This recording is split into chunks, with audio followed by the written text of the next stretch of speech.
Arya lagi apes banget. Sepertinya semua hal buruk yang bisa terjadi padanya. Lebih tepatnya, setahun belakangan ini, apes banget. Setiap bulan ada saja masalah baru yang muncul. Dia dipecat gara-gara bosnya yang rese. Dan itu baru permulaan dari semua kesialannya. Apartemennya kebanjiran gara-gara keran bocor, dan dia harus menghabiskan banyak uang untuk memperbaikinya. Dan yang paling parah, pacarnya kabur sama pengamen badut. Gak ada kata-kata yang bisa menggambarkan betapa absurdnya. Arya benar-benar merasa hidupnya seperti lelucon yang kejam. Sedih dan pengen banget ada perubahan, Arya masuk ke toko barang bekas yang berdebu. Dia berharap bisa menemukan sesuatu yang bisa mengubah nasibnya. Dia lagi nyari lampu, mungkin lampu lava yang bisa bikin orang tenang. Malah nemu topeng. Topeng itu terlihat sangat aneh dan menarik perhatiannya. Bentuknya aneh, alisnya tebal dan senyumnya nakal. Topeng itu seolah-olah memiliki kepribadian sendiri. Ada labelnya, tulisannya Fantakos, dijamin bikin hidupmu lebih seru. Arya merasa ada sesuatu misterius dengan topeng ini. Iya, betul Arya. Gavauning Spires overtried this. Tapi entah kenapa, senyum Fantakos yang konyol itu menarik perhatiannya. Ada sesuatu yang membuatnya merasa topeng ini bisa membawa perubahan. Mungkin karena dia lagi putus asa. Dia merasa tidak ada salahnya mencoba sesuatu yang baru. Mungkin karena harganya cuma 5.000 perak. Harga yang sangat murah untuk sesuatu yang mungkin bisa mengubah hidupnya. Apapun alasannya, Arya beli topeng itu. Dia merasa ini adalah keputusan yang tepat. Dia mikir, apa sih ruginya? Toh, hidupnya sudah cukup catchy. Oh Arya, kamu tahu apa? Petualang itu pernah dimulai. Di hari upload yang lucu, just gato itu. Di pakai topengnya, baunya gak actually gana berapek. Pwede? Satu bakwer. Arya teriak kaget. Hampir aja Fantakos dan harga dirinya jatuh ke lantai. Halo. Juga kiadik saya rirat. Itu was Fantakos, Dia dengaran na trader ya, upen topeng tuam, berdebu. Arya mundur kaget, kesandung tumpukan tagihan yang belum dibayar. Pengingat lain tentang hidupnya yang berantakan. Siapa itu? Arya berbisik teriak. Celingak-celinguk nyari kamera tersembunyi atau orang iseng. Aku nih, Fantakos. Siap melayanimu. Suara itu menggelegar lagi, lebih keras dari sebelumnya. Gimana, mau pakai aku apa enggak? Aku udah tua nih. Arya cuma bengong. Natap topeng itu kayak topengnya baru aja ngasih nasihat keuangan. Harinya nggak seharusnya begini. Masa ia bisa lebih aneh lagi kan? Ternyata, bisa lebih aneh lagi. Jauh lebih aneh. Dunia Arya yang tadinya biasa saja, kini berubah menjadi panggung bagi kejadian-kejadian yang tak masuk akal. Setiap sudut kota, setiap detik yang berlalu, selalu ada sesuatu yang aneh dan ajaib terjadi. Begitu Arya pakai Fantakos lagi, dunia jadi jungkir balik. Fantakos, topeng ajaib yang bisa mengubah realitas, membuat Arya melihat dunia dengan cara yang belum pernah ia bayangkan sebelumnya. Dia mulai melihat hal-hal aneh. Tuyul lagi rebutan parkir, makhluk-makhluk kecil, yang biasanya hanya ada di cerita rakyat. Kini muncul di depan matanya, berdebat tentang hal-hal sepele seperti tempat parkir. Merpati pakai topi fedora kecil. Burung-burung yang biasanya hanya berkeliaran di taman, kini tampil dengan gaya yang tak biasa, seolah-olah mereka sedang menghadiri pesta mode. Tupai lagi merencanakan untuk menguasai dunia.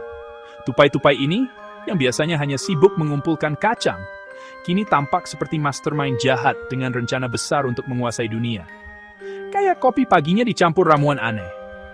Setiap tegukan kopi pagi, Arya kini terasa seperti petualangan baru, dengan rasa dan aroma yang tak pernah ia rasakan sebelumnya.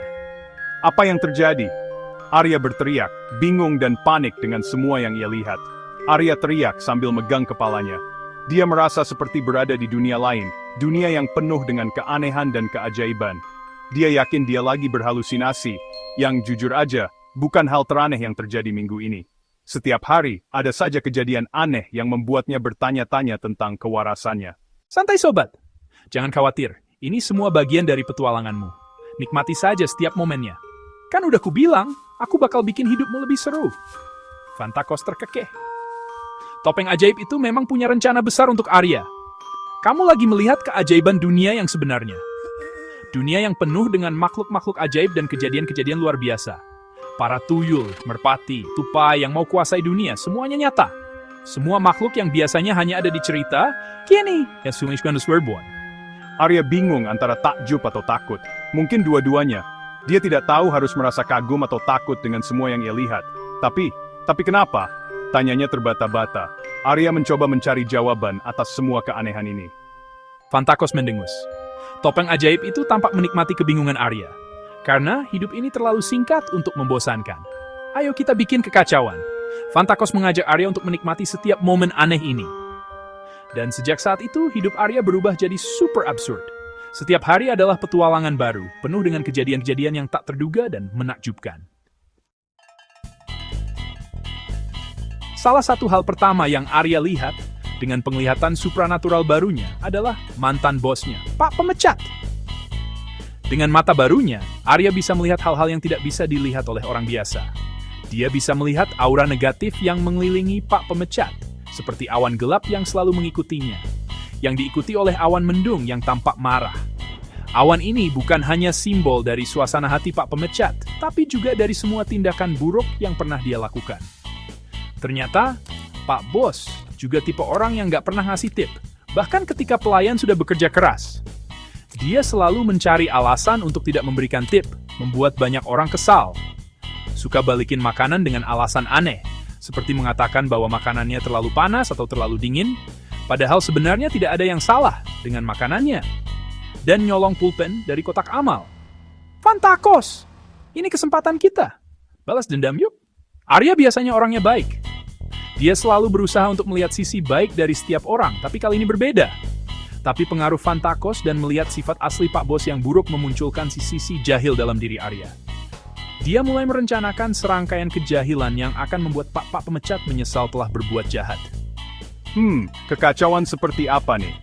Arya mulai berpikir tentang berbagai cara untuk membuat hidup Pak Pemecat menjadi lebih sulit. Yang terjadi selanjutnya adalah serangkaian kejahilan yang rumit dan aneh, kayak di kartun. Arya dan Fantakos bekerja sama untuk menciptakan situasi yang benar-benar kacau.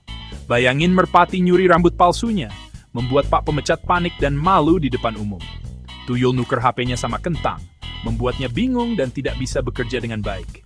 Dan Tupai ngasih ulasan buruk tentang kelakuannya di internet, membuat reputasinya hancur. Masalahnya, orang lain nggak bisa lihat makhluk-makhluk gaib ini. Mereka hanya melihat Pak Pemecat bereaksi terhadap hal-hal yang tidak terlihat. Buat mereka, Pak Bos kayak orang gila.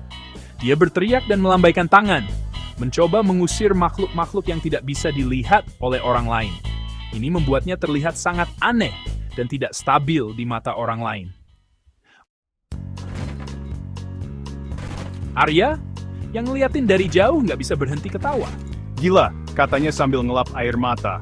Aku belum pernah lihat orang sebingung ini. Dan pantes. Fantakos itu kan kuyu bilang juga apa? Aku bakal bikin hidupmu menarik. Katanya bangga. Tapi meskipun awalnya lucu, Arya mulai merasa nggak enak.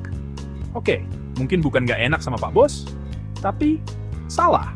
Rasanya bukan lagi balas dendam yang lucu, tapi kayak dia lagi ngejek orang yang udah kena musibah.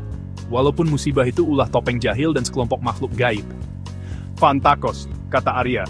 Mulai nggak tenang. Kayaknya ini udah keterlaluan deh. Fantakos. Keterlaluan? Apaan? Kita baru mulai. Gimana kalau kita bikin celananya melorot pas presentasi? Atau ganti tonik rambutnya sama pupuk? Arya merinding. Dia menyadari sesuatu yang penting. Fantakos nggak bikin dia lebih bahagia. Ngerjain Pak Bos, tapi nggak menyelesaikan masalahnya. Masalahnya masih ada di depan mata. Enggak, Fantakos, kata Arya. Suaranya terdengar tegas untuk pertama kalinya mungkin sejak lama. Ini bukan yang aku butuhin. Fantakos, apa? Tapi kekacauan, kejahilan, keajaiban supranatural. Aku harus beresin hidupku sendiri, bukan ngurusin hidup orang lain. Walaupun dia emang nyebelin dan pantas dikejar-kejar merpati. Dia tarik napas dalam-dalam dan lepas topengnya. Dunia kembali normal. Para tuyul, merpati bertopi, dan tupai licik. Semuanya hilang. Arya berdiri di tengah jalan, merasa lebih jadi dirinya sendiri daripada sebelumnya. Arya menatap topeng di tangannya. Topeng itu tampak lebih kecil, kurang mengintimidasi Fantakos. Jadi, gini aja ya? Kamu nyerah? Arya tersenyum. Bukan gitu, Fantakos. Ini tentang tanggung jawab, tentang menghadapi masalahku sendiri, bukan kabur dengan kejahilan. Dia bisa merasakan Fantakos mengangguk. Fantakos, kamu tahu, kata topeng itu sedikit bangga. Untuk ukuran orang yang pagi tadi kesandung tali sepatunya sendiri. Kamu cukup bijaksana. Arya tertawa. Rasanlah. Eas, tinya akhir lutar itu tuing. Arya tahu apa yang harus dia lakukan. Dia kembali ke toko barang bekas, membawa Ventakos. Mungkin ada orang lain yang butuh sedikit kekacauan dalam hidup mereka. Dorongan untuk melihat dunia secara berbeda. Kalau Arya, dia merasa hidupnya akan jauh lebih menarik. Dan kali ini, dia siap menghadapinya. Pakai topeng atau enggak?